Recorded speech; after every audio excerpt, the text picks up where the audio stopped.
History often attributes the shaping of empires to the sword of the conqueror. Yet the true forge of the Napoleonic legend was not the military academy of Brienne, but the womb of a woman who breathed the smoke of gunpowder before she ever breathed the air of a palace. In the scorching summer of 1769, the island of Corsica was a wound that refused to close, bleeding under the occupation of the French armies who sought to subjugate this wild and granite land. Amidst this geopolitical storm stood Letizia Ramolino, a striking beauty of merely 19 years, who possessed the spirit of an ancient Roman matriarch encased in the delicate silk of the minor nobility. She did not spend her pregnancy in the idle comfort of a boudoir. She spent it in the saddle of a horse, navigating steep and treacherous ravines, while the sound of musketry echoed off the limestone cliffs. This was the War of Corsican Independence, and Letizia accompanied her husband Carlo to the very front lines of the resistance against the invading French forces. She carried the weight of the future emperor within her, while fleeing across rushing rivers and sleeping in mountain caves that smelled of damp earth and rebellion. It is said that the unborn child was nourished not by milk, but by the adrenaline of survival and the stoic silence of a mother who refused to weep in the face of catastrophe. She witnessed the horrors of guerrilla warfare, the burning of villages, and the desperation of a defeated people, yet she remained unbroken, a pillar of iron that would one day support the collapsing weight of a dynasty. On the 15th of August, the Feast of the Assumption, the heat in Ajaccio was suffocating, heavy with the scent of dried myrtle and the salt of the Mediterranean Sea. Letizia was attending Mass in the cathedral when the first pangs of labor struck her with the force of a cannonball, compelling her to rush back to the ancestral home of the Bonapartes. She did not make it to her bedchamber. The urgency of destiny was too great, and so she collapsed onto the floor of the parlor upon an old woven carpet depicting the heroes of the Iliad. There, without the aid of a midwife and with only the silent witness of woven warriors beneath her, she gave birth to a son. He was born with his head full of noise and his eyes wide open, entering the world on a tapestry of war, pushed forth by a woman who had just descended from the mountains of conflict. This child, named Napoleone, would inherit his father's charm, but from his mother he inherited the terrifying capacity to endure suffering and the cold, calculating will to conquer. She washed him herself, wrapping him in the rough fabrics of a household that was noble in name but poor in coin, whispering to him in the dialect of an island that taught its children to kill before they learned to read. Letizia Ramolino had not just given birth to a son, she had unleashed a force of nature that would one day force the kings of Europe to bow, yet she remained simply the mother, the silent origin point of the storm. Destiny is often romanticized as a golden path, yet for the Bonaparte clan, it was paved with the sharp stones of exile and the bitter ash of humiliation. In the spring of 1793, the political tides of Corsica turned violently against them, and the family that had once held status was branded as traitors by the nationalist leader Pasquale Paoli. Letizia, now a widow without the protection of her husband Carlo, was forced to flee the burning ruins of her life, herding her younger children into a fragile vessel bound for the chaotic shores of France. They arrived in Marseille not as nobility, but as refugees, cast adrift in a nation that was tearing itself apart under the blood-soaked machinery of the Reign of Terror. The transition was brutal, stripping away the velvet comforts of their past and replacing them with the cold, damp walls of a tenement apartment on the fourth floor of a dilapidated building. Here, in the shadow of the guillotine, the true steel of Letizia Ramolino was tempered in the fires of absolute poverty. She did not mourn the loss of her servants or her silver. Instead, she declared war on starvation. The mother of the future emperor stood in line for hours to receive the black bread of the municipality. Her face hidden beneath a worn veil, her dignity standing like a fortress amidst the squalor of the mob.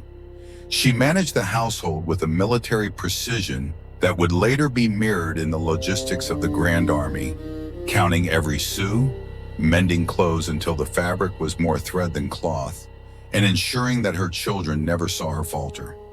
The air of the apartment was thick with the smell of boiling laundry and the cheap tallow candles they used sparingly. Yet around the meager dinner table, she enforced a discipline that rivaled any court in Europe. It was during these lean years that she burned the law of the clan into the souls of her children, teaching them that in a world of shifting alliances and treacherous politics, the only blood that mattered was their own. She looked into the hungry eyes of Lucien, Louis, and Jerome, and told them that without each other, they were nothing but dust in the wind of history. Napoleon, serving as a young artillery officer and sending half his meager pay home to support them, watched his mother from afar and learned the most valuable lesson of his life. He saw that power was not just about artillery or cavalry, but about the resilience to endure when the world has stripped you naked. Letizia became the anchor, the immutable center of gravity that prevented the family from disintegrating into the gutter of Marseille. She accepted the charity of the government as a temporary insult, a loan from fate that she fully intended to repay with interest. When she walked through the dirty streets, she did not walk like a refugee. She walked like a queen in exile, waiting for the wheel of fortune to turn.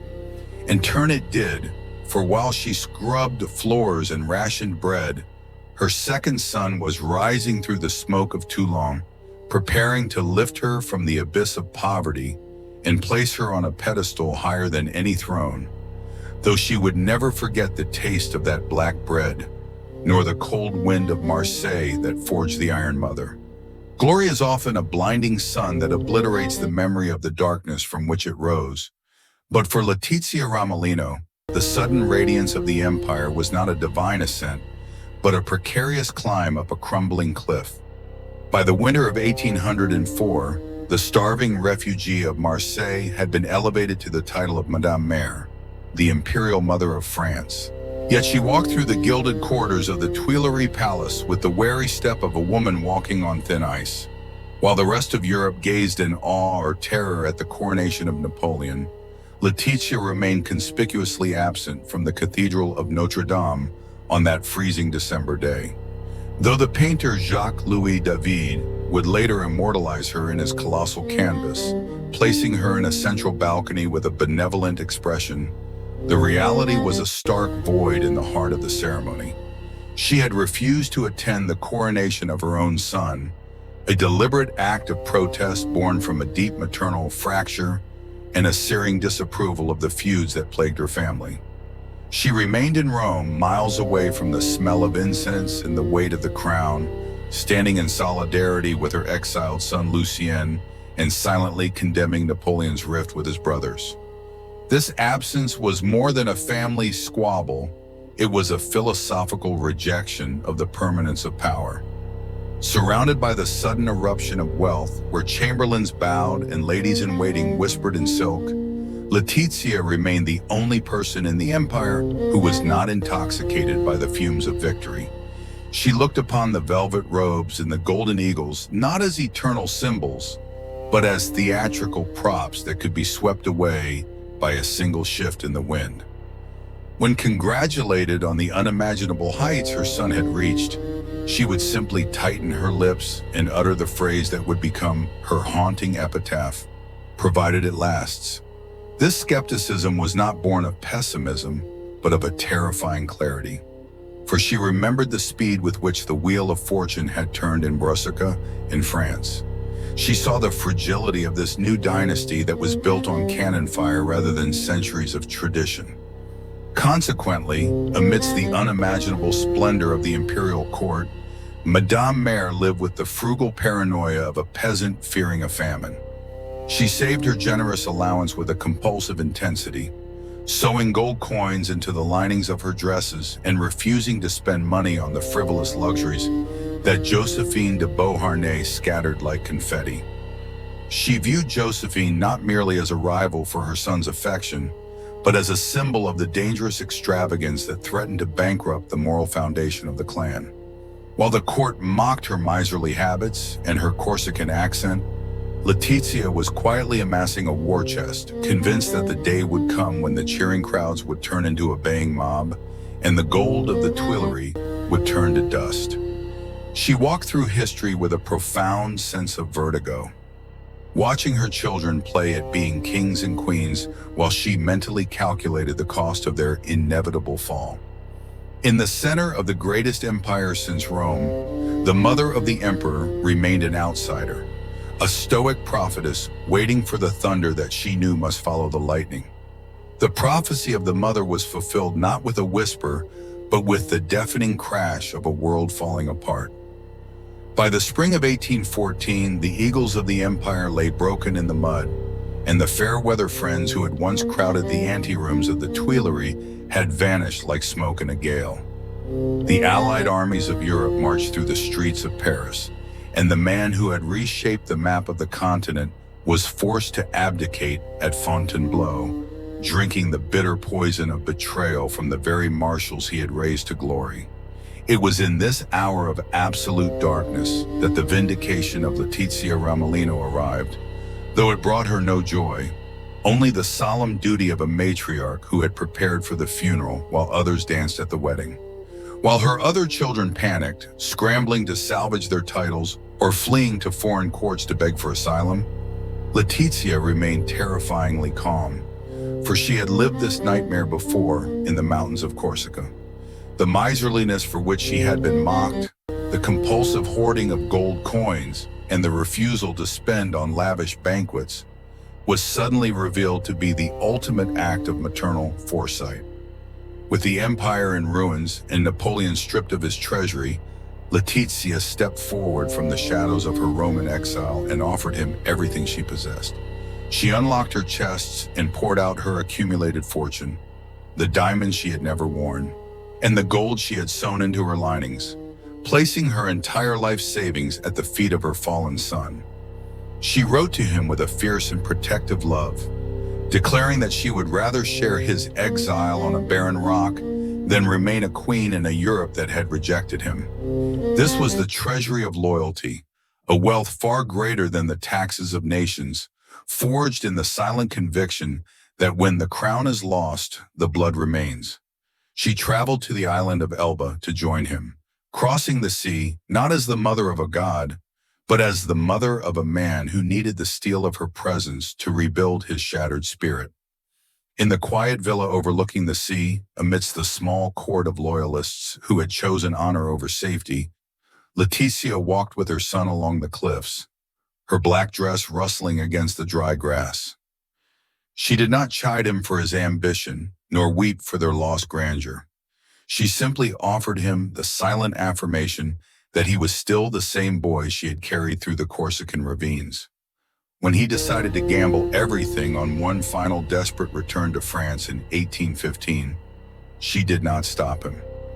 She looked at him with her dark, ancient eyes and told him to follow his destiny, knowing full well that it would likely lead to his destruction. As he sailed away into the night to reclaim his throne for the 100 days, she stood on the shore, a solitary figure in the darkness, having given him the last of her gold and the last of her hope. She understood, perhaps better than he did, that this was the final act of the tragedy, yet she remained the Iron Mother, the only bank that would never close its doors to him, even as the world prepared to bury him alive. The final act of the tragedy was played out not on a battlefield, but in the echoing silence of a Roman palazzo, where the mother of the world became a ghost haunting her own life. After the catastrophe of Waterloo, the eagle was chained to the rock of St. Helena, a prisoner of the Atlantic Ocean, while Letizia was confined to the gilded cage of Rome, under the watchful eye of the Pope and the suspicion of every monarch in Europe. For the next 20 years, she lived as a martyr in black velvet, her existence defined by a grief so profound that it seemed to turn her very bones into marble. She wrote endless letters to the leaders of the Holy Alliance, to Metternich in Austria and the Prince Regent in England, begging for permission to join her son in his exile. or at the very least, to send him a doctor who would not poison him. Her pleas were met with cold diplomatic silence or polite refusals, leaving her to pace the darkened rooms of the Palazzo Bonaparte, staring blindly out at the Piazza Venezia, her heart beating in rhythm with the distant waves crashing against her son's prison. In 1821, the news that she had dreaded for 6 years finally arrived, carried by a messenger who could barely look her in the eye. Napoleon was dead. The son of Austerlitz had sat in a damp room in the South Atlantic, and the emperor had passed into history, leaving his mother stranded in the land of the living. Letizia did not scream, nor did she tear her clothes in the manner of lesser women. Instead, she descended into a silence that was more terrifying than any wail. She withdrew from the world entirely, draping her home in mourning so heavy that it seemed to absorb the light of the Italian sun. She became a living relic, a tourist attraction for the curious travelers who came to Rome hoping to catch a glimpse of the woman who had birthed the modern age. They saw a frail, blind old woman, dressed perpetually in black, sitting stiffly in her chair like a dethroned queen, speaking only of the past because the future had died with her son. Her final years were a slow fade into the shadows, a cruel longevity that forced her to bury not just Napoleon, but also her grandchildren and the very era she had helped to forge. She became blind, her eyes clouded perhaps by the sheer volume of tears she had refused to shed, yet her mind remained as sharp as a Corsican vendetta dagger. She sat in the darkness, listening to the church bells of Rome, remembering the smell of the maquis in Ajaccio, the roar of the cannons at Toulon, and the cold touch of the imperial crown she had never wanted. When she finally surrendered her spirit in 1836, 15 years after her son, she did not die as a princess or an imperial highness. She died simply as Letizia, the Iron Mother, having outlasted the glory, the tragedy, and the empire itself, proving that while jagged ambition may conquer the world, only the enduring strength of a mother can survive its ruin. Epilogue: the story of Letizia Ramolino is the ultimate paradox of the Napoleonic epic. She was the woman who gave birth to the god of war, yet she was the only one who prayed for peace. She was the mother of the greatest spendthrift in history, yet she hoarded gold like a miser. She was the root of the dynasty, yet she was the only one who knew it was destined to rot. In the end, her skepticism was the only truth that held firm. The empire crumbled, the marshals betrayed, and the treaties were torn up. But the love of the mother remained the only fortification that the enemies of France could never breach. She stands in history not behind her son, but beside him, a towering figure of ancient virtue in a modern world, reminding us that while men may build thrones of bayonets, they must eventually return to the earth from which they came. The emperor sleeps, and now his mother rests beside the memory of his glory. If this journey into the heart of the Bonaparte dynasty has moved you, and if you wish to uncover more of history's giants who walk the line between destiny and doom, subscribe to this channel. Join us as we continue to resurrect the past, one legend at a time.